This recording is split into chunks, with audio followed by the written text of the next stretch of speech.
tweets. Everyone familiar with him using Twitter to post false or misleading material or float trial balloons or just generally troll all of us for his own purposes. But how much of this stuff does the leader of the free world sincerely believe? Did he really only learn about reports of wiretapping this past week when the allegation made its way to Breitbart News?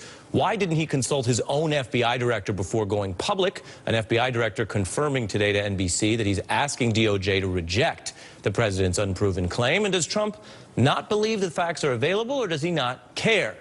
Let's get right into it with Aaron Gloria Ryan from the Daily Beast, Kurt Bardella, who worked for Breitbart, as well as Republican Representative Darrell Issa, and back with us, former Governor Howard Dean. Kurt, your take on all of this and the role of Breitbart and these kind of reports? Well, it's like the blind leading the blind right now. The fact that Breitbart has become essentially the president's daily intelligence briefing should terrify just about everybody in this country. But even more so, the fact that the president would so openly make such a very specific and detailed allegation against his predecessor is something that really, the press should not let this go. At the White House press briefing coming up this week, at the first possible opportunity, every reporter there should be asking Sean Spicer, what proof does President Trump have that any of these allegations are based in any kind of fact? And on Breitbart, let me ask you this, though. You know Steve Bannon a bit, right? Yep. Yeah. What do you think he sees in this series of events? Is this, in Steve Bannon's mind, the success that he speaks directly to the president, but also has a website that he used to run that can put out these ideas? Or is he worried that this seems to be backfiring? Do you have any sense of that?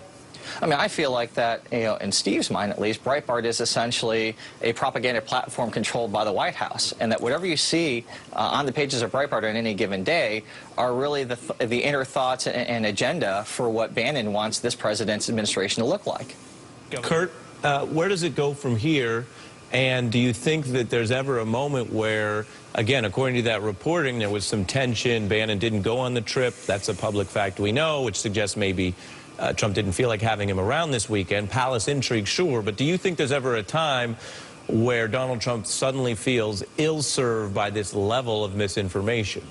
Well, I think, you saw how much President Trump basked in the positive headlines he received after his speech the other day. And the fact that was the first time in this administration that he's actually had some semblance of positive coverage. Now that he's seen what that can look like and what that can feel like for him, anything that detracts away from that, I think he's going to really start looking at through a critical lens. Now, the challenge would be, now that they've put the ball in Congress's court to investigate these claims, that opens them up to all kinds of different questions. It opens up to discovery, to potential subpoenas, to being called in for witnesses and hearing statements. This could go very far, very badly, very quickly for them.